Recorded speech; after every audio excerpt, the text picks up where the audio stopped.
Jill. Okay, so hi everyone. Once again, my name is Sarah, regional planner with the RPC.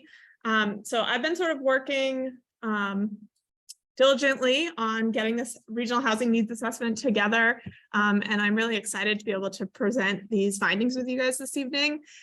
Just to give a little kind of context before I dig in, so tonight's agenda really, there's a lot in the final document.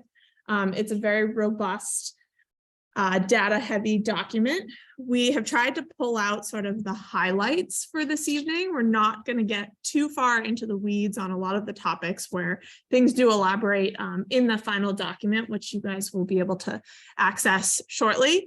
But we've sort of tried to pull together the key findings, the key themes to be able to provide this preview for you all.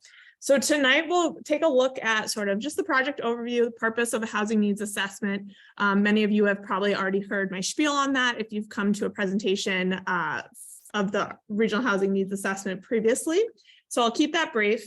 And then we're going to dig into sort of the factors, some of the critical factors that are impacting housing in our region specifically. We'll talk briefly on sort of the future of housing and what sort of could potentially change the outlook on housing coming. And then we'll dig into sort of the regional projections. So what is the projected regional need for us sort of on a regional level? And then after the presentation, you guys will have access to seeing it at a town level as well. And then we'll discuss sort of opportunity in the region. So, the regional projections are sort of one way to slice the pie. Another way is to talk about opportunities as they relate to other factors like infrastructure and regional planning. And then we'll dig into sort of the next steps of where we go from here and have an opportunity for questions and answers. So the purpose and history of a regional housing needs assessment. Hang on, I'm just gonna, oops. Okay, so really the purpose is to provide data for our municipalities. So this document, it's an advisory document. It's a resource and a tool for our municipalities. There's data on housing and demographics, no surprise. We review sort of across income levels. And hopefully it's really a tool that municipalities can use to start to understand their current need and their future need for housing. This document also fulfills statutory requirements of New Hampshire state statute to update our regional housing needs assessment. As Tim mentioned, this effort was funded by American Rescue Plan funding. And it also came down from a recommendation by the Council on Housing Stability's strategic plan, which is sort of a statewide working group on housing. And hopefully it'll start to assist you guys, our municipalities, in determining compliance with the workforce housing statute, which we'll talk a little bit more further in this presentation. So just a brief overview of the outreach that was conducted as part of this effort. I know a lot of you have been in the room when I've talked a little bit more in depth about sort of what the findings were of the outreach. But we did kind of a pretty robust outreach and public participation. We had, as Tim mentioned, this was done sort of with the statewide coordination. So all 9 RPCs did collaborate on some outreach and engagement, as well as sort of creating a common framework of the document. So each of the 9 RPCs will have sort of a similar like bone structure to the document that's going to come out. We conducted 6 surveys. Some of them were done on a regional level, and I think about half of them were done on a statewide level as well. So we had a community survey, which basically was for the entire RPC region, folks living here, working here.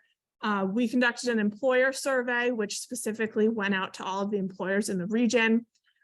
We sent out a questionnaire to our municipal representatives, which many of you likely saw, and maybe some of you answered.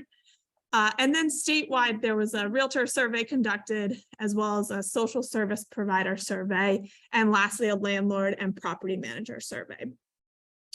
We also hosted a handful of community events and forums. We had a couple of municipal forums. We co-hosted a discussion with the Exeter Housing Advisory Committee. And then we had some additional regional as well as statewide outreach, including interviews with employers and things of that nature. So it's no surprise to many of you that housing is sort of a hot topic, definitely in this region, definitely in the state, but it's also a hot topic at a national and a global level. So we've seen obviously headlines kind of across the spectrum, really kind of more concentrated since 2020 in the last few years. Housing, I think globally has really started to heat up. So tonight, to sort of frame the conversation, we actually are going to start with a video.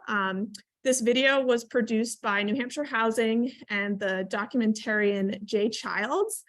It's the first episode in sort of a series of episodes that are looking at housing factor fiction, so myths and truths that sort of have to do with housing. This video itself talks a lot about workforce housing in the state of New Hampshire. And I do just want to accentuate that, you know, the master or the housing needs assessment as a whole does cover all income ranges, right? So it talks about people making very low to moderate to even above area median income. So this video is a little bit more concentrated. Now let me see if I can successfully pull up the video. That one? Yep, that one. Okay. Great. Yes, as this is starting up, well, I'll come back to that. New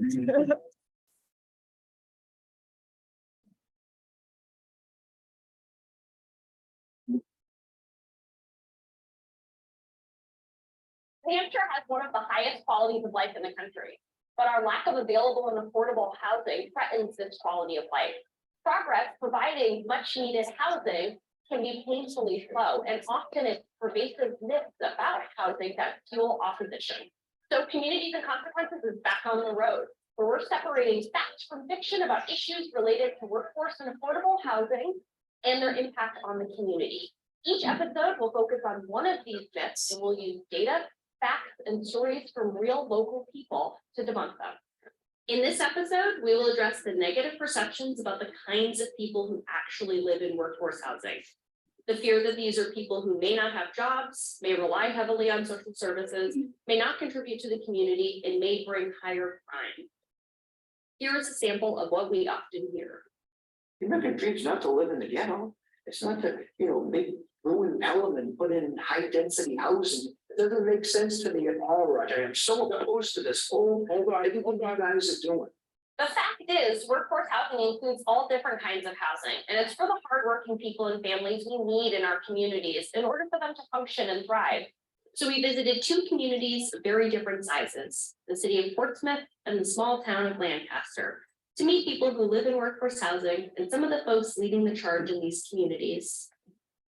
This is the recently opened Ruth Griffin Place, a 64-unit workforce housing project located in downtown. Resident Alyssa Dumas is Associate Artistic Director at Seacoast Repertory Theater. Meg Snell is a mother of two and healthcare worker at a local primary care office. And Diamond LeGrand is a mother and membership coordinator at New Hampshire PBS. We asked each of them to tell us a little bit about who they are and who lives in workforce housing. The people who live here, the people that are lucky enough to be able to live here, are the people who are keeping this town going all year round. It seems like it's a really eclectic mix of people. We live here and most of the families or people we've exchanged with look just like us. It is the people who work in the sub shops downtown. It's your baristas. I know one gal works for the court system. No one any different than who lives on your block or in your neighborhood. I'm a hard worker, and I've worked really hard for a long time to be able to be here. I'm a mother, I'm an active member in the community. I am PTA mom at Little Harbor Elementary. I've worked at the same job for 6 years. I always work at least 2 to 3 jobs. Finally, we asked, what would you say to folks who speak against workforce housing? Well, I would say to people who are skeptical of this kind of housing, That you are cutting out such a massive group of people like me who are in desperate need of housing like this. we're just part of the community. I'm a healthcare worker. My daughter works at the smoothie place right down the street. I mean, you go out, you're around all day, you see nothing but families and dogs and children. If we didn't have this, I don't think any of us would be able to stay and work here. Like the exact people you see Monday through Friday are gonna be the exact same people living in this building. We're in Lancaster to show you how one small rural community has begun to address the issue of housing. Like other aging manufacturing towns, population and business in Lancaster had dwindled. But these days, this community is coming back to life. Ben Gations-Olson is town manager here. He spoke with us about how converting 2 underutilized buildings is creating more housing in downtown. The one directly across the street here, what we call the Chesley block, and then one further down, the Oddfellows building, those were recently purchased by a manufacturing company, Pack Solutions. Some of them had apartments in it that we were able to rehab, some of them didn't have any apartments in it, so we were able to actually take those buildings and turn them into apartments. And they bought them basically because they are finding it hard to have housing available for any of their new hires. The good thing is that these units are not solely for their employees, it's gonna be for the community. We spoke with 3 local residents who have lived in housing created by Pack Solutions. 2 of them, Frank Tomer and Steve Waslick, work at Pack Solutions, and Anthony Gray works for the regional school district. The people that live in workforce housing are the hardworking people, the people that, may not be able to buy a house, but they need a place to live. Most of the people at Pack Solutions, they're from this area. They were born in this area. We're not here to ruin anything. Just honest, hardworking people that just need a roof.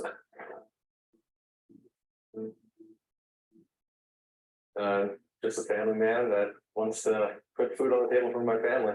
I'm a father first. I think for myself, we get up, we go to work every day. I'm a hard worker, somebody that tries to buy local and stays within the community.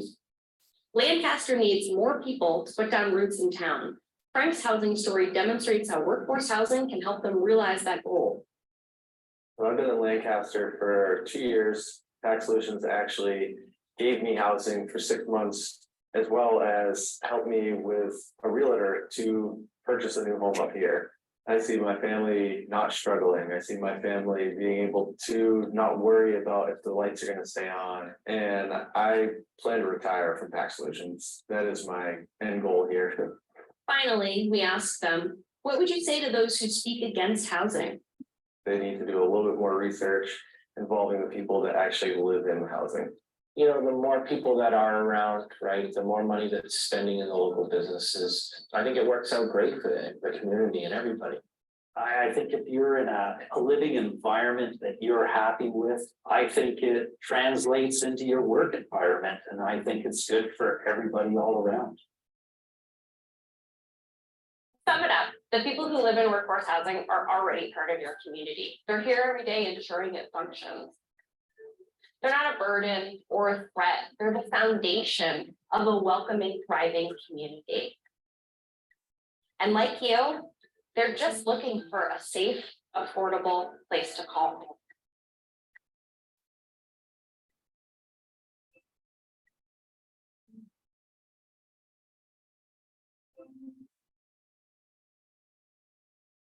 So that video, I think, just kind of brings us back in before we start to dig into the heavy data, right? It's so easy to get lost in the numbers and what we're talking about when we start talking about, the infrastructure needed and all that goes into planning for housing.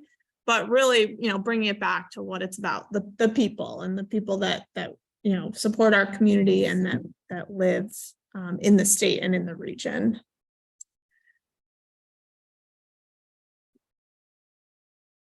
Okay.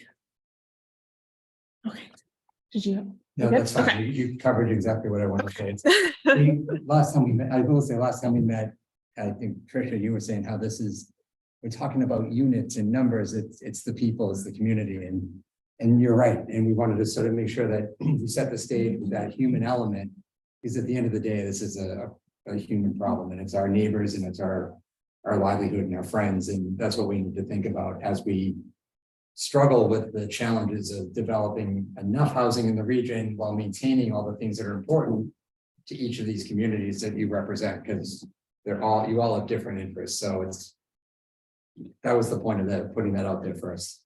So carry on. And now we'll start talking about the data.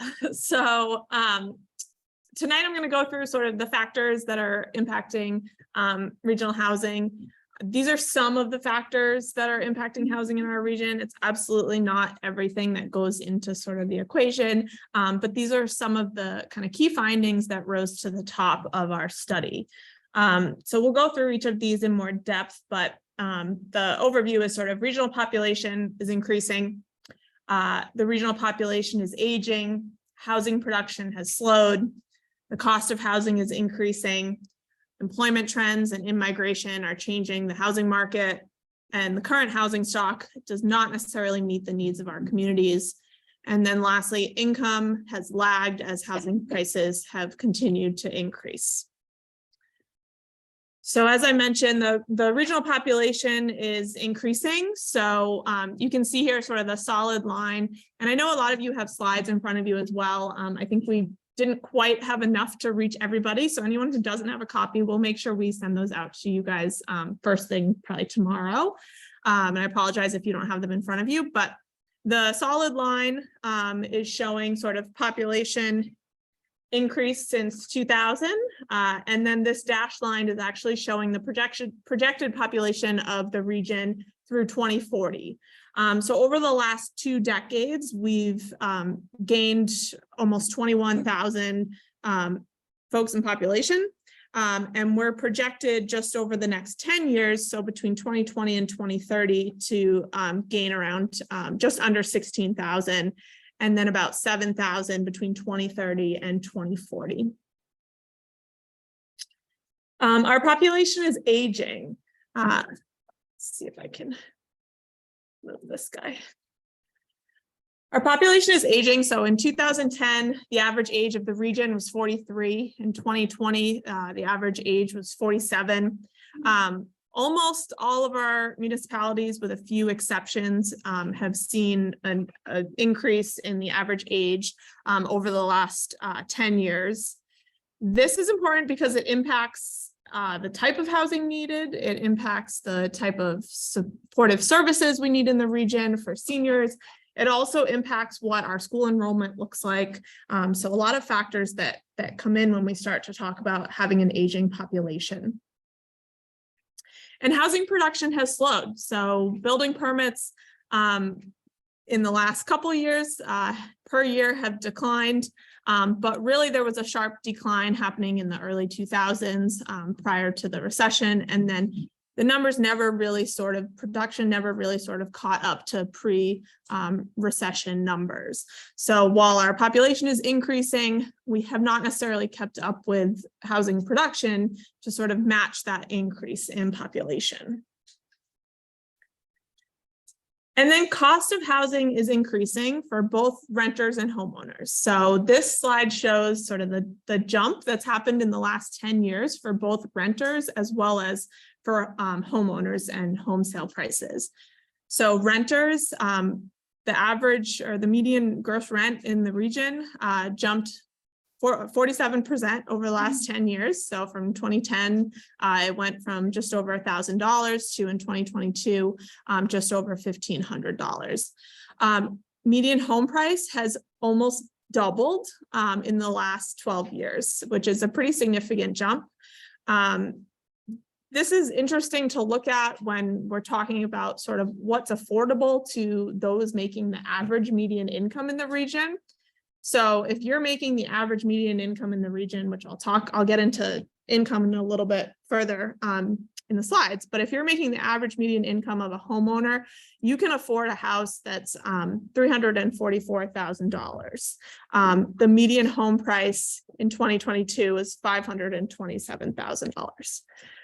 Similarly, if you're making the area median income for a renter, you could afford a rent payment of about just over $1,350. Our median rent is $1,595, so it is above that. And then employment trends and immigration are changing the market. So where our New Hampshire buyers, where New Hampshire home buyers are coming from is something important to look at. So we've had things that have happened since the beginning of 2020, including the pandemic, that have sort of changed the way people are working. It changed the way people are looking, where people are looking for homes. It's given folks a little bit more flexibility as to where they can live. New Hampshire saw a significant increase, especially in 2021, of how many home buyers from out of state were coming into the state to buy houses. So I have my numbers here. So New Hampshire in 2021 saw out of all the home buyers in the state, just over 31% actually came from out of state to purchase a home in New Hampshire. This was compared to sort of around 25% in previous years. So definitely a jump.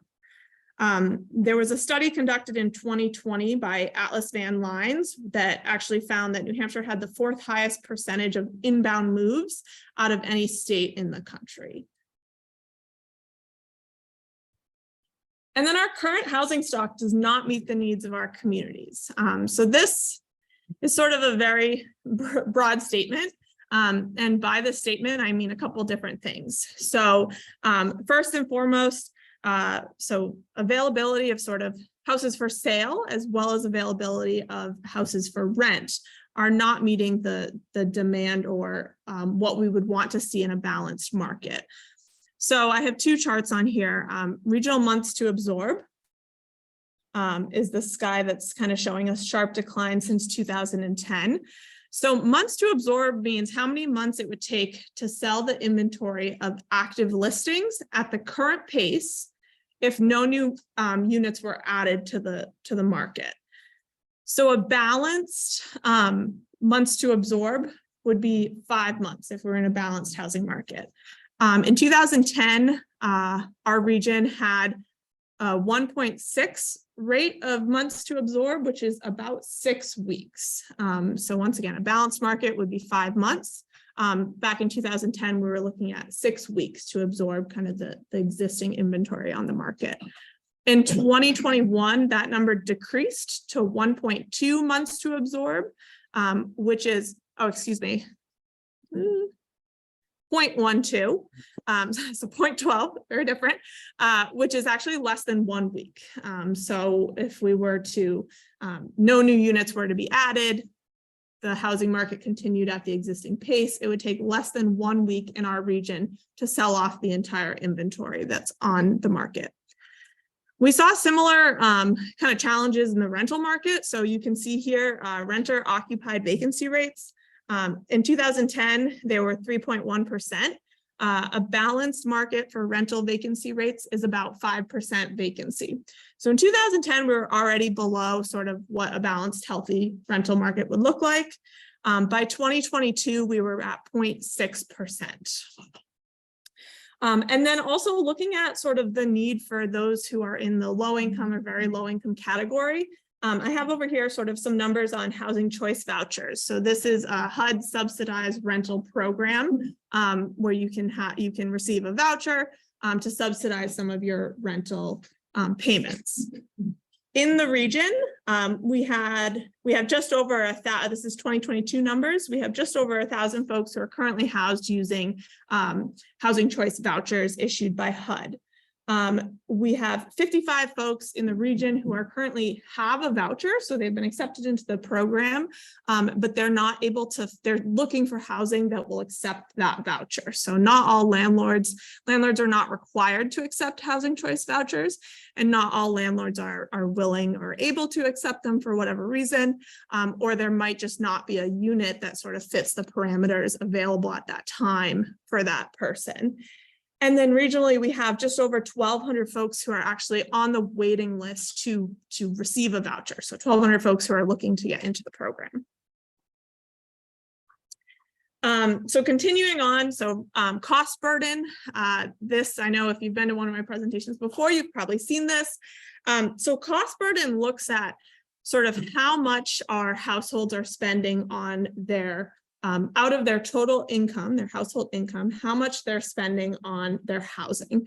So based off of HUD's definition of what affordable housing would be to an individual or to a household, that housing would need to cost less than 30% of that household's total household income. So that includes, if you're a renter, that includes your rent plus your utilities. If you're a homeowner, that includes your monthly mortgage payment, taxes, interest, utilities, etc. So within our region for homeowners, about 26% of our homeowners are cost burdened. So that means that they're spending more than 30% on their household housing costs every month. And then for renters, that number does increase. So 42% of all of our renters in the region are actually currently housing cost burden, meaning that they're spending more than that 30% on their total housing cost. And then, as I mentioned, so income has lagged as housing prices have continued to increase. So this chart is actually showing statewide numbers. So between 2000 and 2020, New Hampshire home values, which is the dark blue line on the top, have risen by 111%. During that same time period, median household income rose by 73%. So while both are still increasing, they're not necessarily increasing at the same rate or the same pace to keep up with each other. We're seeing similar trends. So the sort of light blue line is actually the entire, the United States, the country. So we're seeing similar trend in New Hampshire as we are across the country. And what does this mean? So there's other factors, you know, in yes, your income, there's factors like inflation and interest rates that are also going to play a huge part into sort of what you can afford based off of what your income is that you're bringing in. So this slide shows sort of how interest rates impact your monthly payment.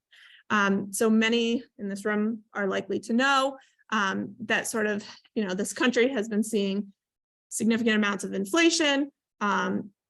To try to sort of stave off the impacts of that, the Fed has raised the interest rates recently by good margins. So in October of 2022, the average 30-year mortgage interest rate was 2.96%. In 2021, the average 30-year mortgage interest rate was 2.96%.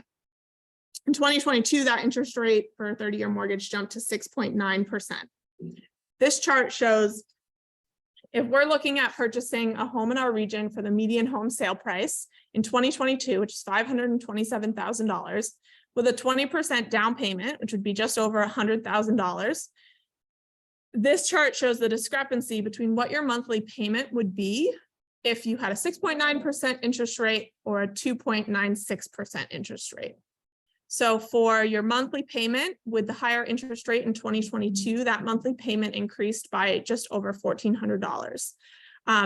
In order to kind of have the income needed to have that home be affordable to you based off of HUD standards of 30% or below your household income going to housing expenses, you would need an additional $56,000 worth of income to be able to afford that same house in 2022 versus 2021. The numbers in the purple on all the way to the right-hand side are the income, the total household income that would be needed to afford that median home sale price in 2022. Over here, I have sort of the median income for our region. So for homeowners, the median income in 2020 was $101,480, which in 2021 you could have afforded that median home sale price, but not in 2022. For renters, that median income is lower. It's $54,754. Okay, so that's sort of some of the big factors impacting regional housing for us. Obviously, the future of housing is extremely hard to predict. There are so many factors that come into play, including what the market's going to do, what the economy is going to do. And then there are other factors that we should be thinking about when we talk about the future of housing, which I've just kind of included an overview here, but in the assessment, we do go into more depth on each of these topics. But first, infrastructure and land use. We will talk more about that tonight. The pandemic, so how that has changed how people work, how people live, and how it exacerbated really the market since 2020, supply chain issues, things of that nature. Climate change, obviously we have a handful of coastal communities in this room. That is something that absolutely needs to be taken into consideration when we're thinking about the impacts of climate change for how folks are going to find housing and where folks are going to live. The economy, construction costs. We've seen sharp increases in labor costs, in supply costs. So it's more expensive to build houses now than it was in previous years. And then short-term rentals are also going to impact housing markets depending on how municipalities want to handle sort of regulating or not regulating short-term rentals and what that sort of private market piece does to play a role in your housing stock.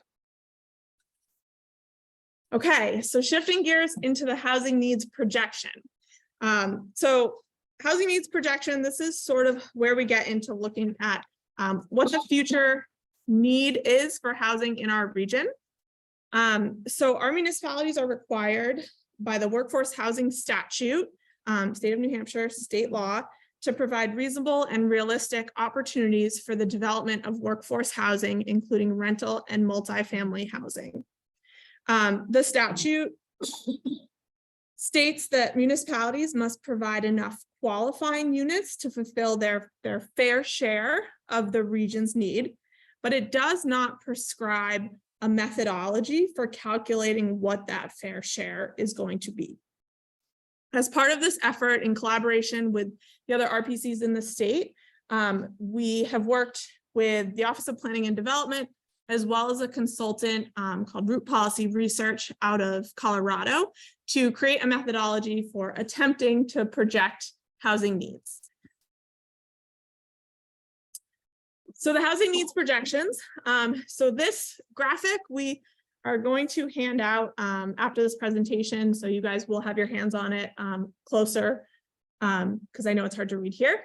But I do just want to take a minute to go over sort of quickly what the methodology was that was used in calculating the fair share. So as I mentioned, this is a common methodology that was used across all of the RPCs, and it was also used in the statewide housing needs assessment to calculate the statewide housing need. When we start to talk about the number of units that have been projected out, they've been projected out by, I believe, in 5-year increments, and they are cumulative. So we're looking at a total number for 2040. There are two sort of key components to the methodology. The first one has to do with projected population, and then the second one has to do with projected employment growth in the region, and those two components have been weighted equally in the model. So what did Root Policy Research do? How did they sort of take a lot of the data that we have and figure out, what is a good number for how much each region should be looking at as far as filling their need? So they began, like I said, with sort of projecting the population growth, which is 50% of the equation.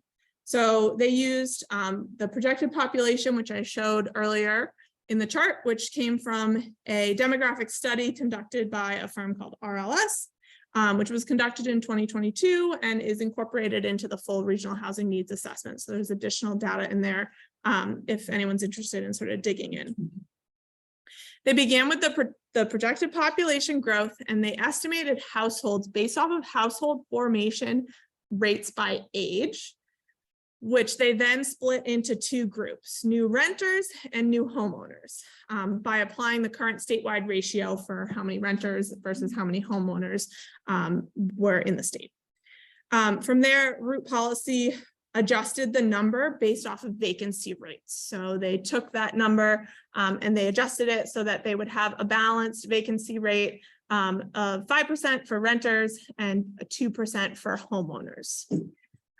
So that got them sort of that first number of how many units would be needed based off of projected population growth and projected households.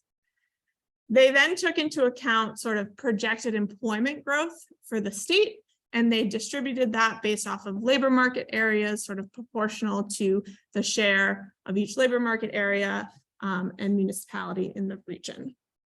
So 50% of what went into the equation is sort of new households projected, plus 50% of new households for the state, taking into account how many projected jobs are in that labor market area.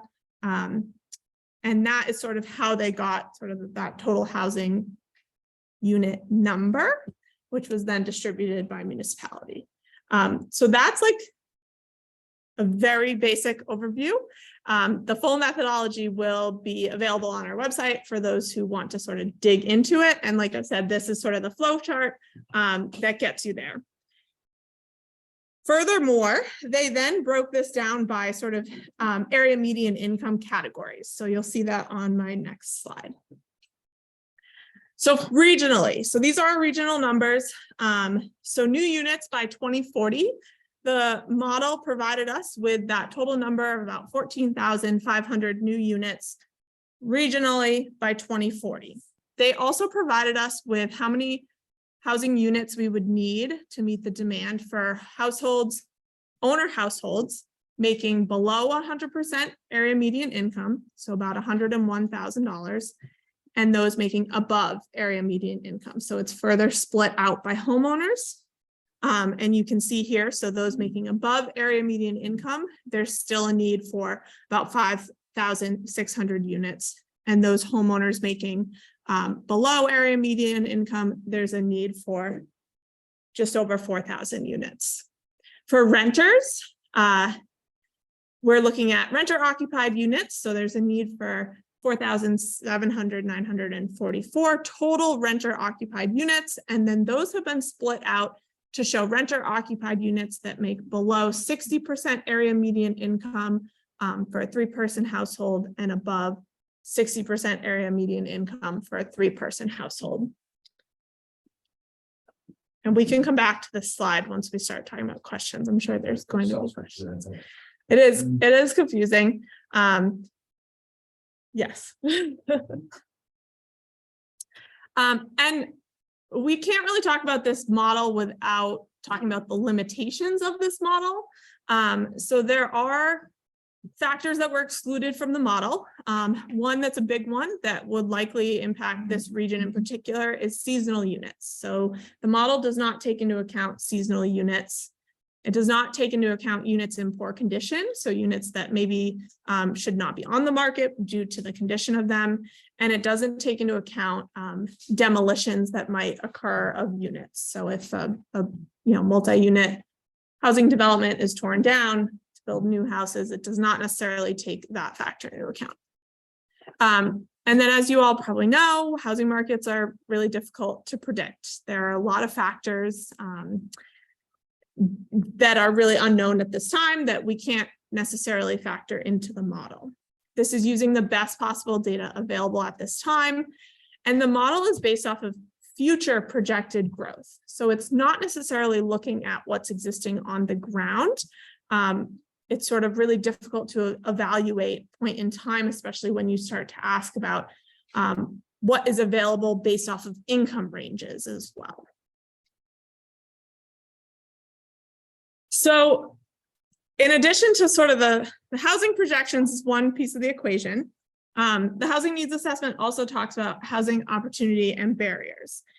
So there's a lot of sort of, call them like levers that municipalities or controls that municipalities can have on that they can adjust, they can utilize, they can not utilize, that'll impact what opportunities and barriers are facing housing development in that municipality.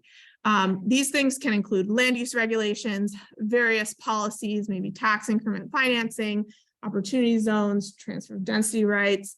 and other controls. How does your accessory dwelling unit ordinance allow or not allow certain ADUs in your municipality? Are you allowing for infill development or redevelopment? Different things and sort of tools that municipalities can really dig into and adjust to provide opportunities or lower barriers for housing development. Similarly, infrastructure, as well as sort of community development opportunities and equity accessibility for housing development, making sure that we're placing our housing in places that, there's access to childcare and educational opportunities, as well as food access to civic infrastructure like parks and things of that nature. And then, as you all know, infrastructure is going to be a really critical part of the equation. Knowing that infrastructure was going to be a kind of key piece of this conversation, we took this analysis a step further and started to look at sort of specifically infrastructure in regards to transportation and water and sewer in our region. So we did sort of an additional analysis that was a mapping GIS exercise to look at the realities of regional housing opportunities on the ground as it relates to existing infrastructure and potential connections or extensions of existing infrastructure. So what we did was we took a map of the region and we removed natural features. So this included rivers, water bodies, floodplains, steep slopes, wetlands, areas that aren't necessarily going to be developed or should be developed. And then we also removed man-made infrastructure, so roads, conservation land. We removed existing developed land uses. So this includes any sort of developed land already. And then we added sort of buffers around our major roads and water and sewer lines that are existing in the region today. And we then weighted those. So you can see on this side how we sort of weighted proximity to major roads and proximity to water and sewer lines. And we came up with this map. So as you can see on this map, and like I said, we can definitely send this out in an email tomorrow, so it's easier for folks to take a look at and digest. But the higher the score, so 7 is the highest, which is where the green is shown. That means that there's more housing opportunity as it relates to existing infrastructure, water and sewer, and transportation networks. So you can see red areas maybe aren't necessarily in close proximity to major transportation networks or existing water or sewer lines, whereas some green areas might be right on water or sewer lines or close proximity to. So this is sort of to use hand in hand with those population or with the housing projection numbers to sort of identify realistically in our region where the opportunity could potentially be on the ground, right? This is something that the projection model did not necessarily take into account what the physical realities were on the ground in the region. And then next steps. So the regional housing needs assessment is a very high level regional review of housing.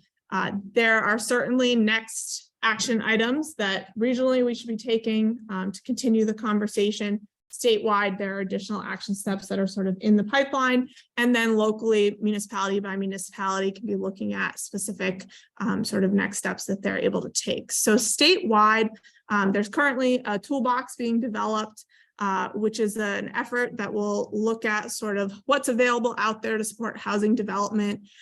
It will include things like model zoning ordinances, engagement and education resources and trainings, as well as sort of policy and housing policy and legislation and how our municipalities might be able to utilize it to increase housing opportunity. A next step for us as a team and us in this room is to start thinking about regional conversations. This assessment is really just step one. And to be able to actually, move forward and start to tackle some of the goals that our municipalities might be identifying as it relates to housing, the conversation needs to be continued. We've talked about bringing stakeholders, regional stakeholders into the room and inviting folks, you folks, groups like this, to be able to sit down and talk to housing developers and folks who are really working in housing on the ground, to be able to answer your questions and start to get additional information of how our municipalities could maybe start to ease those barriers for housing development. But tonight, I'd also love to hear from you folks of what next steps we can help support our municipalities in taking.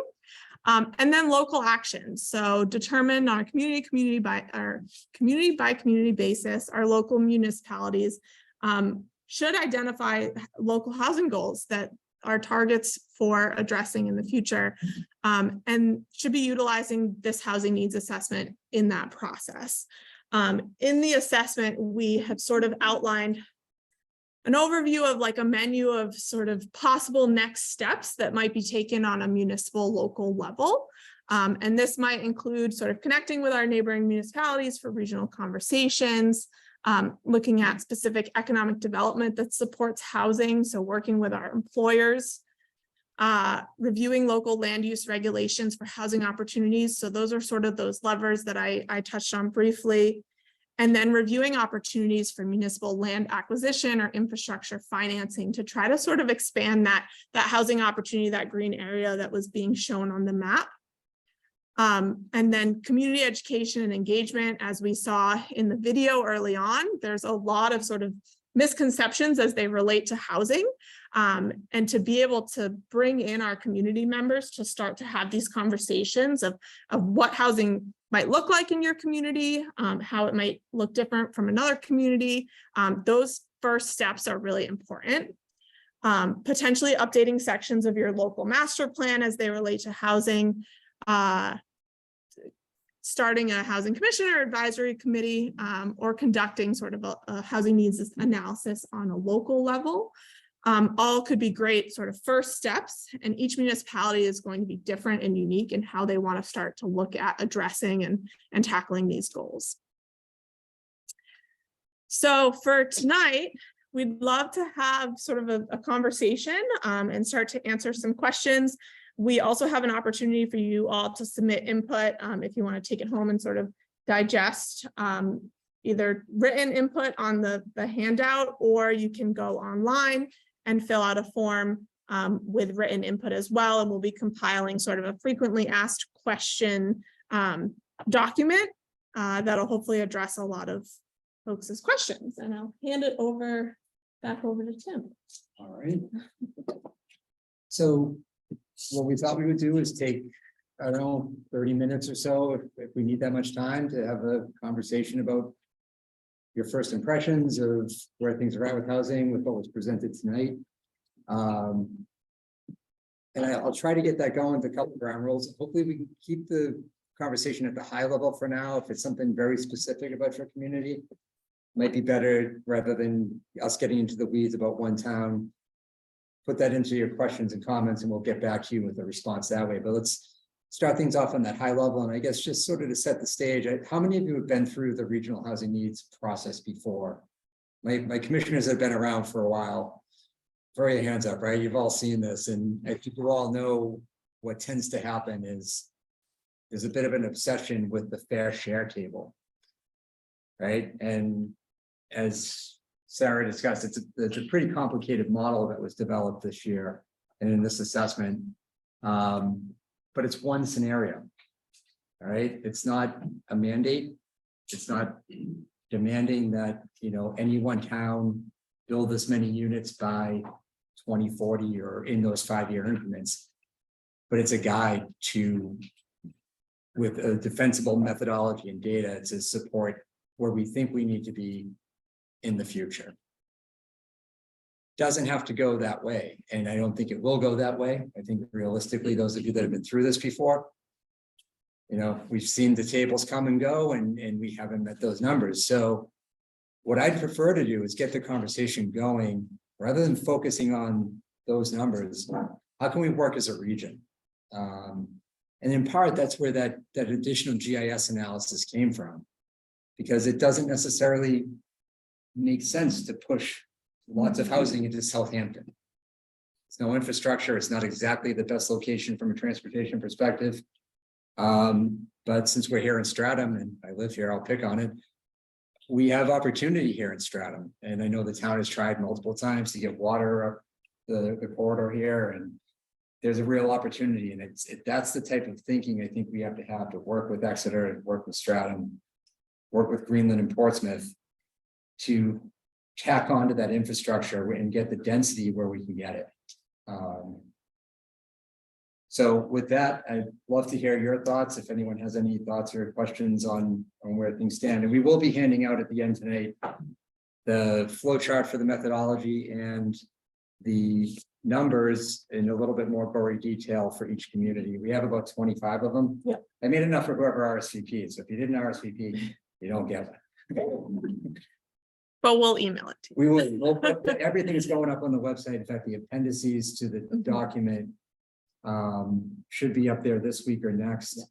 And the final document is being formatted right now by a graphic designer, so that should be out within a few weeks after that. So, And the appendix will include also all of our data metrics, all that are included in the assessment, as well as additional ones that were pulled that aren't necessarily included in the assessment.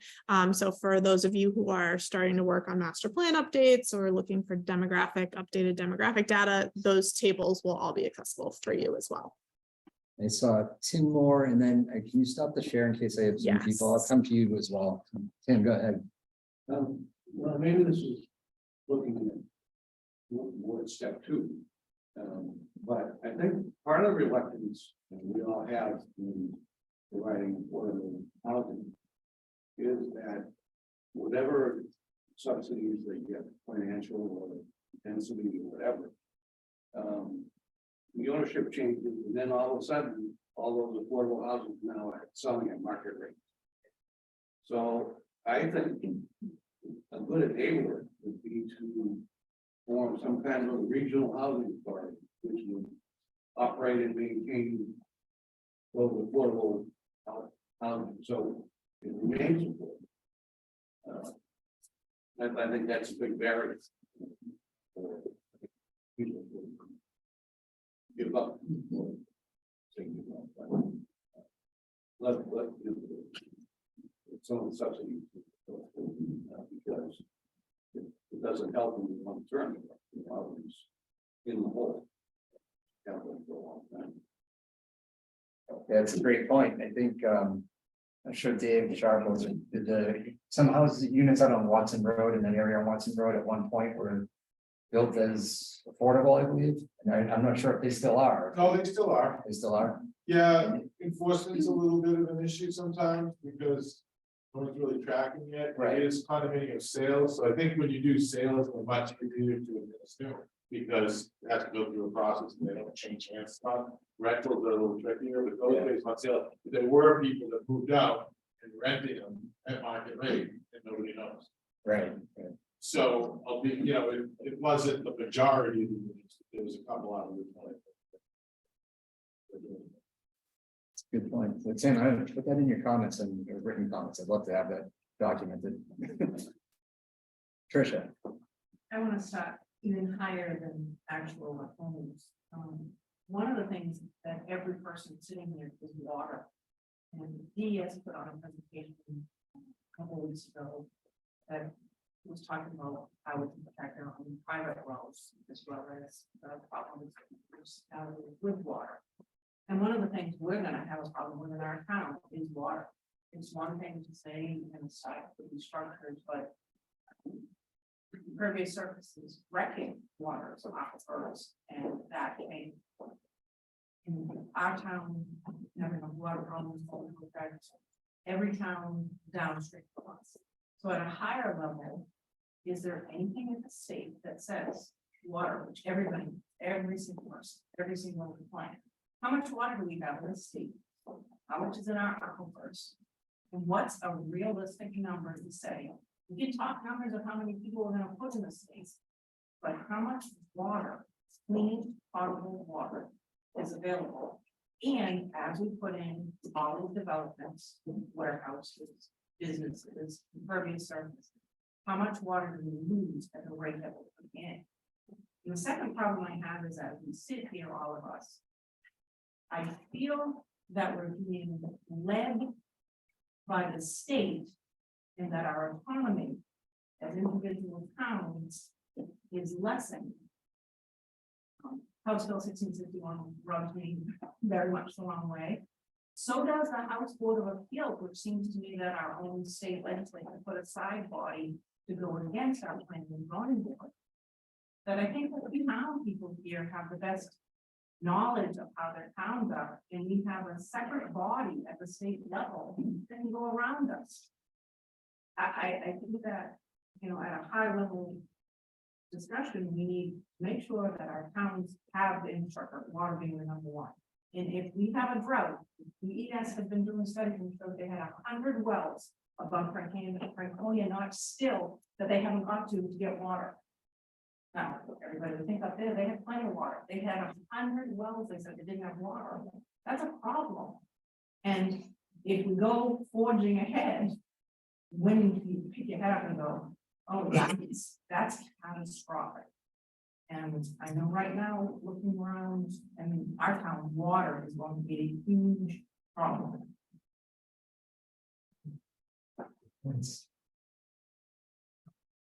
Yes. I'm Bob Ryan, I'm from Greenland. I'm on the planning board in Greenland.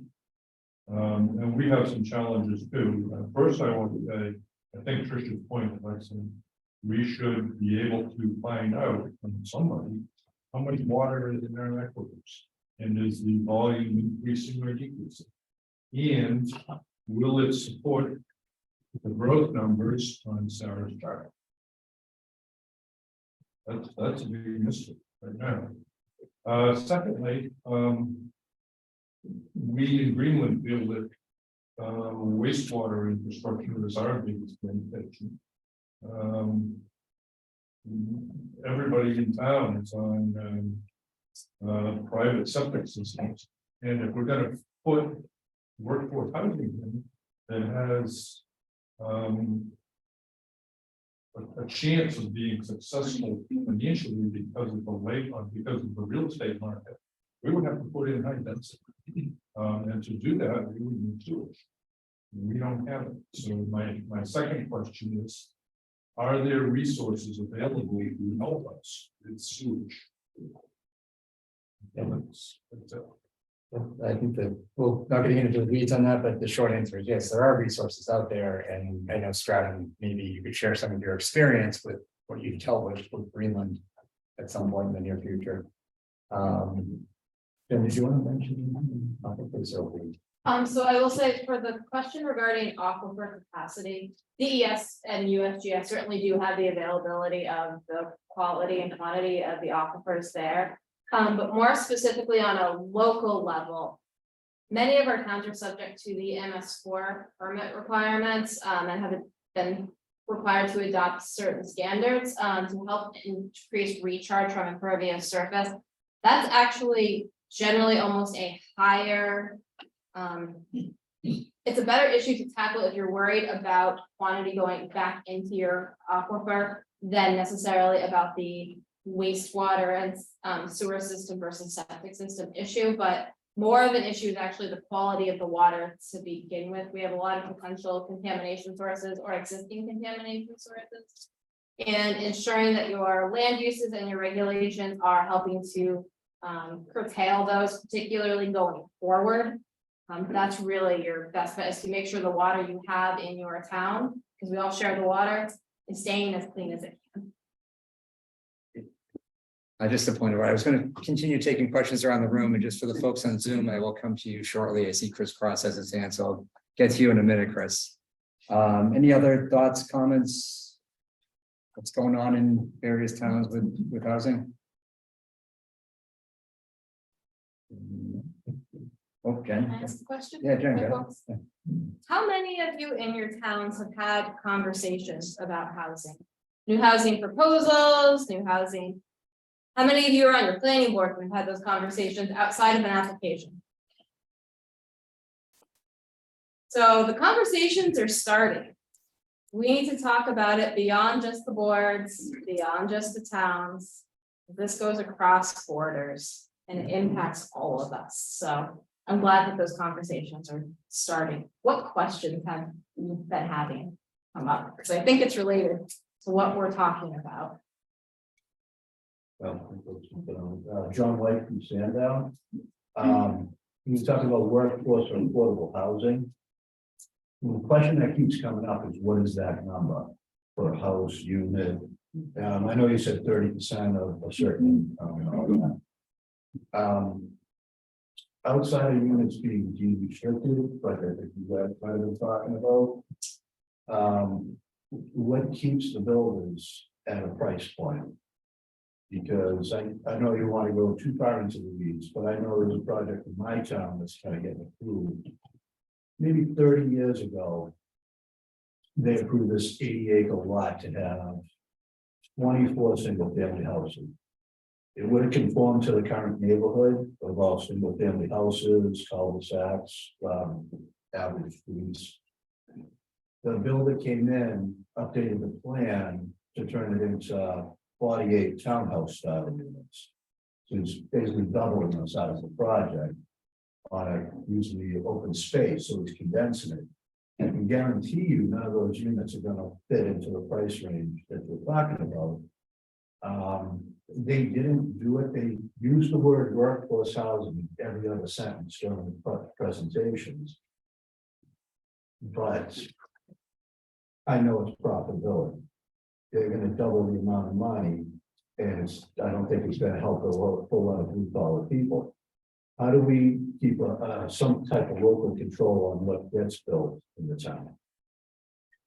It's a good question. Since the water point that you brought up in there too, everybody's afraid of their wells, because that one project for that neighborhood just doubled the size of that neighborhood. So everybody's terrified about what's going to happen with their wells. We're all on wells and septic there. And whenever we try to talk to the town engineer or any of the developers, we don't have any local control. If we deny any of it, we just get taken right to court. So what can we actually do?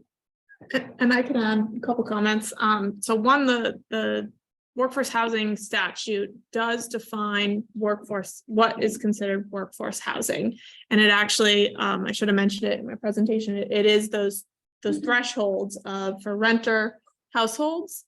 It's a 3-person household making 60% or less of area median income should be able to afford based off of that 30% number. And for homeowners, it's 100% area median income or less for a 4-person household. So there's sort of a definition. Those numbers change based off of household size. So it certainly feels like a bit of a moving target. I think, touching on your challenge of enforcement, going back to Tim's comment, especially with rental housing, that's a challenge. Depending on the financing structure of the project, if there's low-income housing tax credits involved in the project or money coming from a federal source, there's going to be tighter, or state source even, there might be tighter controls on enforcing and maintaining the affordability of those units. But if they are not being funded, if they're not being funded by state or federal funds, then it's a lot harder. Absolutely. Right. One of the things I want to do when next time we gather like this is to bring in some developers to speak directly to you all. Maybe some that are a little bit outside the box, perhaps some housing authority expertise, some of the that can bring in some different perspectives and ideas as to how you can make the dollars work and what they need to make the dollars work. Because you're right, at the end of the day, builders are going to need to make money. Yeah, that's an even game. Nobody's begrudging anyone for being profitable. But we also don't want someone be able to come in and blow up a neighborhood with no local control on any level. And that's I think what you're going to get a lot of resistance from. I know that's the big problem in Sandown. So, oh, sorry, Dave, I saw a hand over here first. Yeah. Yes. Hi, Kristen from Bradford. We had similar discussions and about how density doesn't necessarily equal affordability, you know, if you look in different towns, I think it's very expensive. Dense housing, so what can we do in terms of square footage, or what are the other levers that we can pull so that if something's built, it's more kind of starter home and it stays affordable without mechanisms that, you know, force the price to be at a certain point. Similar kind of question. I don't want to get too into the weeds, but just to try to respond to your specific question. Like just one question, did they file it as a workforce housing project under 67458? Or what I'm hearing from you is just allowed by zoning, that they could put that density to an open space development cluster ordinance. That's exactly. Okay, then zoning is your key to regulate. Yeah. That's your key. They can say workforce housing all they want, but they didn't file an application. They're not trying to go affordable. You can't put any restrictions on, you know, the sale price or rental price. So you got to look at your zoning. Is how you would prevent the situation. Off of the open space. Well, I have to look at it, but yeah, you have to. It's your answer is zoning. So. Thank you. Zoning, and you get the regular ordinance for your planning board, so that the planning board is not allowed to approve anything that is outside of the one. And our ordinance restricts any age restricted housing, which is 55 or older, or workforce housing, that it has to stay that way for 30 years. That's written right into our ordinance. So legally, they're required to do that. And I understand you pointed out that there's an enforcement problem with rentals. So we haven't run into that yet. But thanks to the heads up. Okay, go ahead. Just an important point with land use regulations of any kind. They do need to have some basis in your master plan, which is your land use regulation policy guidebook, put it in a different term. So if your master plan doesn't support your policies that are in your regulations, you might want to update your master plan, or at least the housing sections specifically in this topic. And the housing opportunity grants that are available right now are a great way to do that. So I'm sure a number of communities are going to pursue those. No hands in the room. I want to go to Chris Cross because he's been sitting there pretty patiently on Zoom. So go ahead, Chris. Thank you very much. I have first question is for Sarah. In your early statistics, you talk about starting with a balanced market in the 80s and 90s, and things have deteriorated from then, and it's caused the housing crisis, particularly in affordable housing. So now we need 15,000 units in the region by 2040. A third of those, if I see the statistics right, needs to be affordable housing type units. It's a pretty large percentage on there. How do you anticipate getting back to a balanced market? Or do you anticipate that? Good question. So based off those projections, root policy in their methodology accounted for sort of readjusting the market to a balanced market. So those numbers that you're looking at actually do include an adjustment to get to that 5% vacancy rate, which would be a healthy 5% rental vacancy rate, which would be a healthy rental market, considered a balanced market, and the 2% vacancy rate, which would adjust that months to absorb for home sale market number that we looked at as well, to get that to sort of where a healthy balanced market would be. So those numbers take that into account. The question still remains. I think the kind of infrastructure analysis was sort of the next step that we took to figure out, how and where do we put those units is still a great unanswered question. Okay, during that period from the 80s and 90s, that balance period was a period of tremendous job loss and problems in the state, and the very push from the state and the region was job growth. It became overriding. The Empire Peace Trade Port is focused solely on job growth, and it's done very successful. But the consequences have been pretty impactful on the region. So with that not changing as far as the trade board having a tremendous job area, how is the community going to find what's called qualifying units when land area and or land is privately owned and extremely expensive? Even commercial land is previously valued by corporations in the multi-millions of dollars, and their ability to convert that to housing is going to require a lot of units and a lot of impact on a community. So how can you hold a community to provide qualifying units when all the land in the community is privately owned? For most towns which do not choose to create housing authorities and buy up their own property, that's just the other alternative. Thank you. I think, Yeah, I'm not sure if we have an answer for yeah, that tonight, Chris. it's a great question. Good question. Yeah. I'll go right down the line to Barbara. You gotta unmute, Barbara. It's only been 3 years. Okay. First, I want to really thank Sarah for the presentation, and in particular, this is a presentation that is comprehensible by people like me.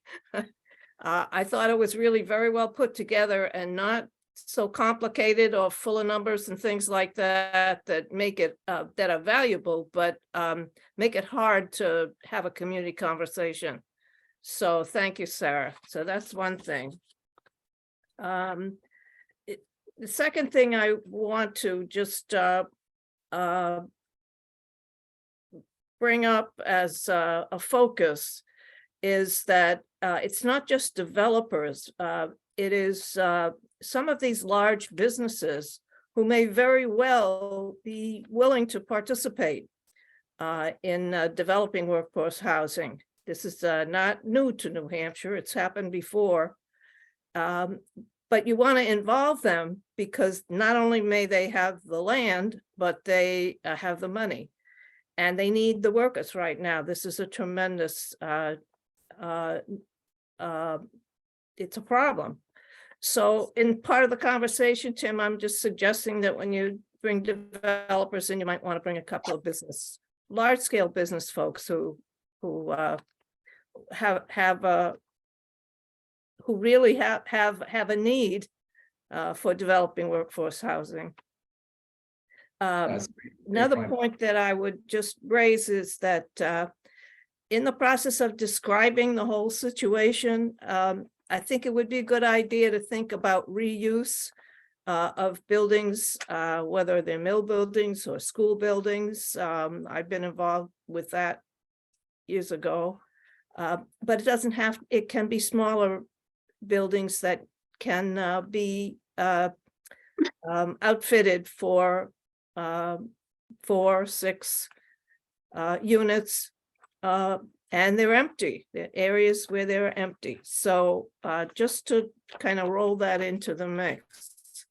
And the other item I wanted to, I think I may be repeating what somebody said, but regional cooperation, towns, town to town, where the workforce housing is a universal need. And because of the infrastructure issues and the water issues and that have to, and by the way, roadway issues as well, there can be, there's an opportunity for communities to work together and have, let me say, workforce housing with feet in two towns, two communities at the same time, and cooperate in some of the infrastructure issues. So that's kind of, those are the points I just wanted to raise, and thanks for the opportunity. And thank you again, Sarah. Thanks, Barbara and Beth. Oh, sorry. Before you go, Beth, I just want to touch on one quick point that Barbara made about the employers. So I didn't get into it in the presentation tonight, but in the assessment, there is a section that does talk about housing as it relates to employers in our region. We did quite a bit of employer engagement as part of this process. We had a survey that received almost 200 employers' responses.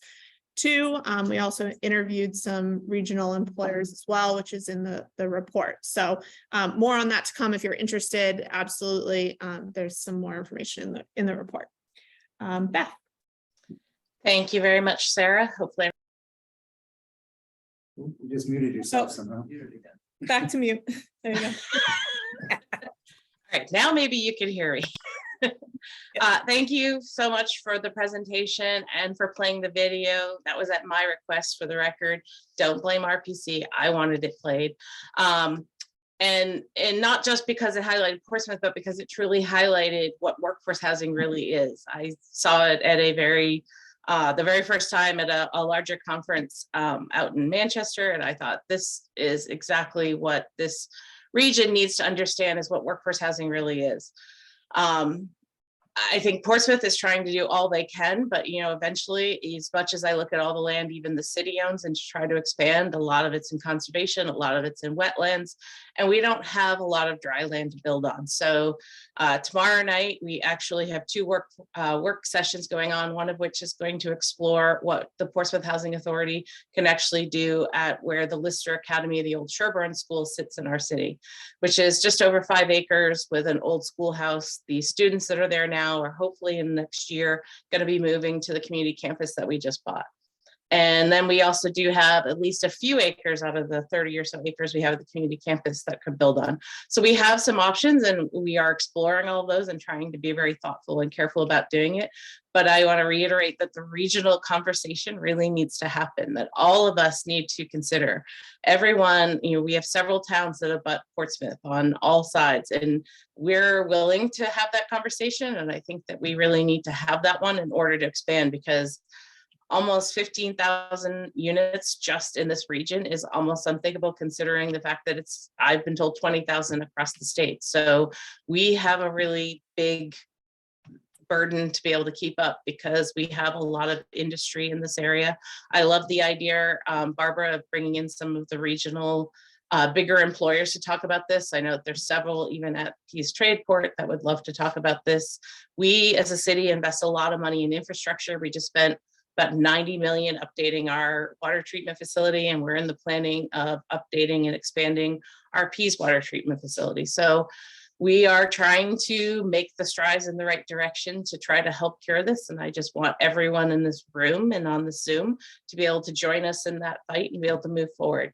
And I'm sorry I don't sound great. I came down with a cold this morning, which is why I didn't come. So I hope everyone has a great evening and Happy New Year. Thanks, Beth. Thanks. We appreciate you keeping your cold there. Back to the room. I saw Glenn's hand go first, and then I'll go to Dennis. Just one quick comment to follow on the idea of bringing employers into the conversation. I mean, it's important, it's critical, it's a great idea. But in addition to employers who might have the opportunity or the need to do that, it might be interesting to invite some employers. We might not have any in this region, but there are plenty of them around the state. Invite them into the conversation to sort of explain how they did it. Because showing that example from how they did it point of view would be great education for them. So like a Harmony Homes in the Dover There's area. that, Hitchcock, hospital up in the valley, one that was highlighted in the video, Tax Solutions. And there's an example of taking vacant space in a downtown area and converting it to housing for not only their workers, but for residents of the area. And just building on what I want to do in the next time we convene like this, like I said, probably about April. Things like that, either bring in the employers, bring in some builders, And let's have a, like, sort of a work session of thoughtful ideas and try to get outside the box that we've been stuck in, because like I said earlier, the last thing I want to do is focus on the fair share table, because as good of a model as it might be, it's going to be very, very difficult to ever meet those numbers, as Beth was saying. It's astronomical. So let's do what we can and do it collectively and do it in a thoughtful way. So, Dennis. Tim, I'm glad you just said that, because I feel that's a much warmer approach. I think as Tricia said earlier, and started off the conversation, I think you started the conversation. I feel like it's big state, big governments coming in and saying, y'all want to do this? Whether it fits your town or not. No, I just want to let, that's what it feels like. And then when developers who are not friendly come into your town and say, oh, we're going to use this report and we're going to use it against you. Then you can't meet those particular numbers because of a particular situation you have in a town. So is the firm that you hired going to come in and defend this particular study that was funded? You knew this was coming, Tim. Who's going to defend the town? And then it seems as though the state, in some cases, is even the enemy of some of the towns, because well, I'm not going to finish it. There are things that are being done that don't apply to the state, but yet they apply to the same rule. They apply the rules that they make to the towns. So they, as our representatives and our lawmakers, I understand that, but it just doesn't feel comfortable with what's going on and how are we going to interpret this? Like one of the things that I brought up earlier to you, Sarah, when we had a meeting, I think it was October and November, was that a study was done that employees can't find anybody, and when they do find somebody, they're not there for very long because they can't find the housing that they want. You know, with long-term housing. Long-term housing equals to the people who did the study, I want to buy my own private residential home. And that came up really clear from the employers, saying that people are leaving because they can't find the type of homes that they want. People want to get into their final home, which is probably what most of us want, the American dream, is to have your own home on your own lot. Not in high density. Some people like high density, but I think 78% of the people said that's where they wanted to be. If they couldn't find it here, they're moving. So for focusing on high density, we're going in the opposite direction of what employers want to have for their employees, because the employees, that's what they want, and that's what we need to do to keep them here. So that's, I mean, I read the studies, I looked at them, I brought that up in October or November when we brought it up. And it seems like there's a lot of dichotomies here that we can't seem to fix. Even some questions that were asked you tonight, well, yeah, we see the problem, we don't know how we're gonna fix it. It's kind of hard when you put the numbers out there and then people pick them up and say, these are the numbers that you have to build to. And oh, by the way, your town's going to help us do that. And we're going to take you through this project report that we have. And what's it applying? So that's what it feels like. Respond. I think it is a very fair point, Dennis. Their numbers, the actual section of our document is housing is more than just a number. So when you get to what your land use regulations are, there's only so much towns can do to deal with housing. Land use regulations are one of those tools that municipalities can use to deal with housing. I'm saying deal because it can go a lot of different ways. If your local documents and your residents are looking for a certain kind of housing, or your documents are pointing towards a certain kind of housing or diversity of housing, that is better information to base your regulations on than this table. This table is one piece of the equation. This is the table you're all gonna get at the end of the night. 25 of you. 25. It is a number. You're right. A developer could go to the Housing Appeals Board if you deny something and say, the RPC says this. Well, what other tools has your town adopted? What else? What other outreach? What other conversations have you had to be able to justify the policies and the rules and the decisions you are making? You haven't had those conversations in your town, and I mean beyond just the 5 to 7 people on your planning board. You need to have those conversations. And not just within your town. This is not a town by town problem or solution. This is a regional, state, national, international issue. But we need to have conversations, and we can deal with it at the local level, because that's the scale all of us are working. And Can you it's, help us? Yes, Because we yeah, can. this is a concern, and I don't know if people in the room know, 96% of the cases that are going to this 3-person board of appeals have been overturned for an individual town's planning and zoning. They're overturning towns. And we are gonna need help. Everybody in here is gonna need help, because if we're sitting on our boards, whether we're selectmen or planning, or we're sitting here only as a commissioner, we need help, because we think that we've made what our voters wanted heard. But if you pull up the cases and you start to look, it's not looking like the towns. And if they take data and they say, no, the commission said this is the data, it's gonna be hard for us to defend ourselves. So in many of those cases with the Housing Appeals Board, one of the biggest reasons they are overturning town decisions is because those local municipalities have not justified their decisions. To be honest, they've made decisions and they haven't backed them up with either policy, data, opinions. They've just said, and in some cases, no. What if they turn around and they take our commission and we all sat here and we have to now defend? Again, that's just a number. And one of the numbers on one of your slides showed, for instance, 2.96% 2021, and then the interest rate went to 6.9. And again, these are numbers that are thrown out there. And I don't know when anybody bought their first house in the state, but I paid over 10% for my first house. So 2% would have been a dream, 6% would have been a dream, because getting 10% was good at that time. It was a different mentality for what I knew I had to do to work to get my home. So there's also that dichotomy of, well, 2%, 6%, 7, 8, 9, 10. I think for Keith here was 8%. He must have been very naughty. Number, like, throw numbers out there that aren't necessarily contextual. You know, I worked 2 jobs. That was a big amount of my salary for a home. It was a lot. So I think that sometimes taking these numbers and saying, oh, it's now 6.9% isn't necessarily an indicator for somebody who's younger, sorry.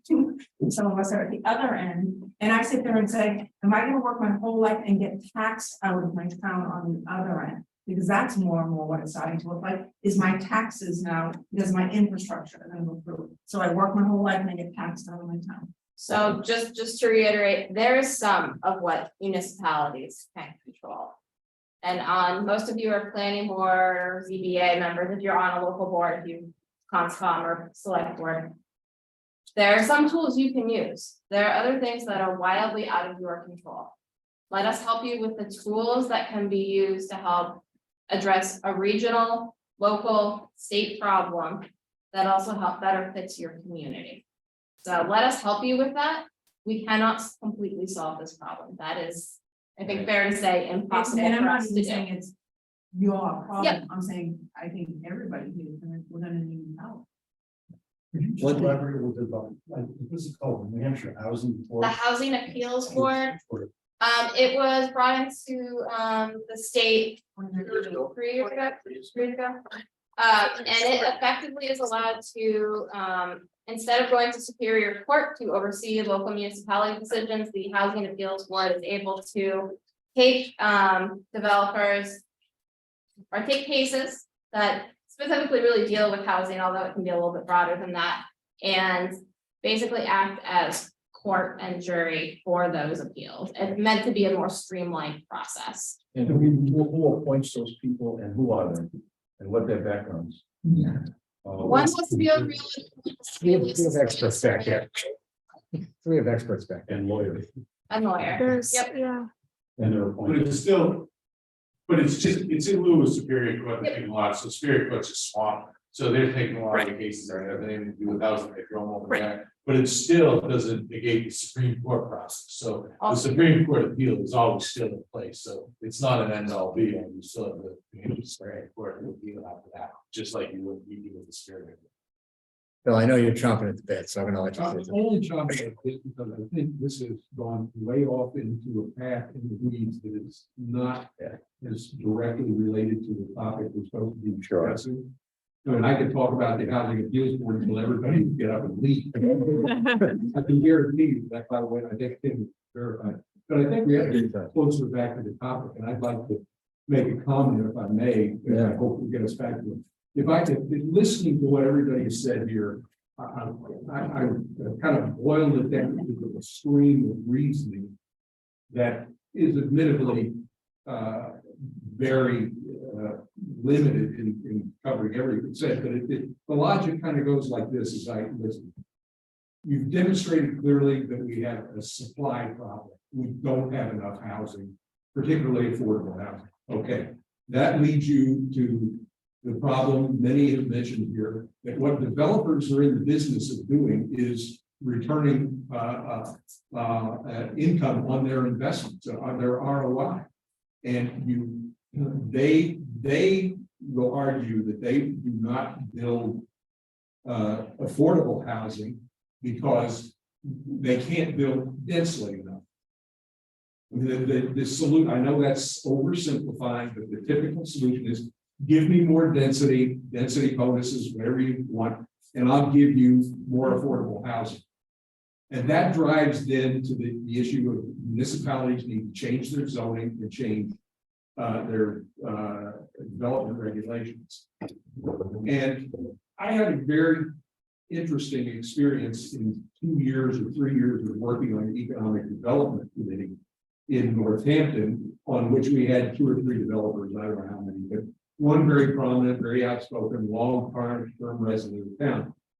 And when we were talking about the potential to get greater density and apartments, we don't have sewer in town, and so apartments have always been an issue. But we were talking about mixed use development, which would have apartments above and this, and he was arguing very strongly for that until we said that's a great idea, except if you're going to have mixed use development and you're going to have 20 apartments above commercial on the first floor, how about having half of those affordable so that we can meet our affordability? And he said, we don't want to build those. We want to build luxury apartments. And the next step was even more frightening to me. We're a coastal community. And he said, and we want them to be short-term rentals. Now, this guy wanted to take advantage of consultants that the town had paid for to come in and advise us how to develop the village center. And I was one who wanted to try to figure a way to get some affordable housing in there. And he just flat out said what was on every developer's mind. We want return on investment, and you can give us a way to get a greater return on investment on affordable housing than we get for building market-based housing. We're going to come in and we're going to give you a SOP of 2 units for 20 units, just so we can get what we want. But as others have said, they aren't willing to guarantee that it'll be affordable next time it flips or anything else. So I think to solve this problem, and as Jim said, we're not going to, this what we do is not going to solve this, but what really needs to be done is to figure out some way to give us advice in our communities. What can we do to make developers have more of an incentive of what they want, which is a return on their investment to build affordable housing, they build market-based housing. And frankly, I'm a former businessman. I've been retired for 20 years, but I do remember one thing that it's very hard to do. I can make more of something cheaper. You know, I can sell hamburgers at a loss, but I'll make money on volume. Doesn't work that way. Yeah. So that's the kind of help I think we need. And maybe the housing finance authority can help us. And I've before I go back to Zoom, I wanted to, I saw Dave Yeah, Stangle up just there. real quick, I think that, to address that problem, someone just spoke. I think one of the keys is you have to be reasonable about the percentage of workforce housing to the developers, and you have to give them an incentive. To do it. So what we're working on actually is we're actually providing an incentive. So density is a limiting factor. It's one of the few. Density, height, parking, those are all limiting factors to how much you can put on a site. So you don't generally, you're gonna bump into one of those before you bump into the other. So you're almost, you only need one really. But in my opinion, but anyway, you say, okay, we'll remove density. The density in the zone is X, is 1 unit per acre. But we will remove that density as a limiting factor. So you can try to put more, as long as you can park them and as long as you meet the height requirements, we don't really care how many units are in there. But then that's the incentive, but then you need 10% affordable housing. Because I've talked to enough developers, seen enough pro formas that anything more than 10%, a lot of our ordinances 20%, it just doesn't work. If the math doesn't work, so they don't do it. They don't take advantage. So we have to be realistic on our expectations. And if we can get 10%. Affordable housing out, like 2 out of 20, then I think that's possible. Anything more than that is just, it doesn't work. All right, I'm gonna go back to Zoom to Chris. I assume that's a new hand and not your old hand. Yes, just I'd like to reiterate the point that Glenn Koppelman made, and that is if we bring in manufacturers, that I think we need to point out if they are concentrating in the Portsmouth, Newington, Rockingham area, they're going to pay a premium over time if they want to take care of their workers and attract their workers. For example, within the bounds of Newington, we have a manufacturer that is very successful. They're going to double their facility and build in Newington. Again, great for jobs for Newington, but this is at a cost of taking a plant from Rochester, if I understand, and transferring that work down here. Rochester's an area it's much more affordable than in the Portsmouth, Rockingham area, and yet they need to expect to pay their workers a much higher wage if they're going to locate and concentrate their business for business performance down in the Newington area. So that's all I wanted to say. That should be brought up to the employers. So thank you. Thanks, Chris. All right, we are running a little bit longer than I had thought we would, but I don't want to cut it off if someone has some more to share or. Just one Yeah, go ahead. quick thing to say on topic. Something that Sarah mentioned to echo this. One of the next forums, for a lot of small towns like that, a lot of small towns without infrastructure. If we could have a developer come, just begin a conversation with us about what everybody's been talking about, what they need to succeed. And we've just done a community survey in Brentwood, Sarah's very instrumental in. And of course, majority of people would like to see housing options being available. But of course, they also like to see in the same survey, Wicker zoning, less traffic on the road and lower taxes. And that, of course, the board members talked about this. We all know density is what it's all about. So if we could just have a very sobering explanation from a developer, some of the preliminary basics that are required for them to even consider it, that I think then would start some conversation down. Right now, we're just butting heads and not getting them. And it's just lack of education. Most of us are not builders and have that expertise, but we could just have again these kind of basic requirements to move ahead. Would be very helpful, I think, to further discussion in our time. That's exciting. That's where I think I want to take this next step for this group and for this conversation. Peter. I just want to say or ask for, we've tried some zoning incentives in Portsmouth, get more affordable housing. They like the incentives that provide community space for more density or that provide other incentives like another floor. But when it comes to affordability, they don't really, the couple take advantage of it, it's not very much. So I'm just curious if there's examples you can highlight around the state where zoning has worked for providing affordability. What are those examples and when we see those? We're going to be looking at them in Portsmouth and we'll certainly share those. And I think that's one of the ways we work regionally is to show examples of affordability that actually work in zoning. Absolutely. And it's not inclusionary yet, but that's where we have to go. Sounds great. No, we'll definitely do some research and share, and that's really. I'm glad you brought that up, because at the end of the day, that's what the Regional Planning Commission is about, is trying to share that information across communities, avoid reinventing the wheel, and work together in a collaborative way like that. So we'll definitely look at it. Any other comments? I just have a comment that just kind of agree on a few comments I heard today, which I think is pretty in terms of water. That's huge, in the state. Even in my own town, with some of the planning board and those waters, wells running dry, things like that. So what do we do with water construction being added to the town? So water is definitely a big issue, especially in and I agree with Barbara on some things that she said about the housing part of it, because I brought this up in a couple of meetings, that why can't we get some of the existing buildings that are out there and turn them into affordable housing? I mean, there's a lot of vacant buildings around that we can easily turn into affordable housing with the technology that we have today, in terms of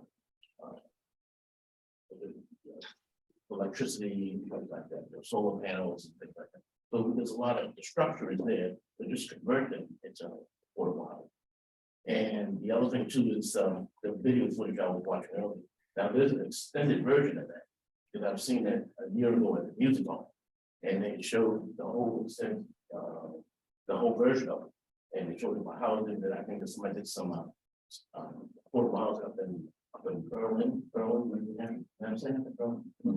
Yep. Yeah. And I'm gonna trucking guy do with the affordable housing, small housing with that tiny housing. He did a project with that. He talked about, so that's one of that video. So I suggested if you get a chance to see it, see the full entire film. To get a full perspective of what's going on in terms of affordable housing. It's something really worth watching. That was Communities and Consequences. Yeah, exactly. Yep. And they excerpted pieces of that Correct. for this new piece that Sarah likes.